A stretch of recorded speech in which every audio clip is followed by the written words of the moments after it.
এক দুর্ধর্ষ ডাকাতি ভাঙ্গা পৌরসভা এম কলেজের পশ্চিম পাড়। দুর্ধর্ষ ডাকাতির ঘটনা ঘটেছে। এখানে কয়েকজনকে কুপিয়ে আহত করা হয়েছে এবং ঘরের থেকে যে মাল সামানা যা কিছু ছিল সব কিছু নিয়ে গেছে। দেখেন এই স্থান দিয়ে ডাকাত ঢুকেছে।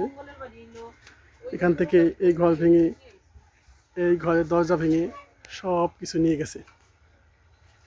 জি, কি নিয়েছে একটু বলেন তো দয়া করে। এই যে আমাদের ফজল ভাই, ওনার বাসায় রাত 3টার সময় দুর্ধর্ষ ডাকাতি। বলেন তো কি নিয়েছে, কিভাবে আসলো?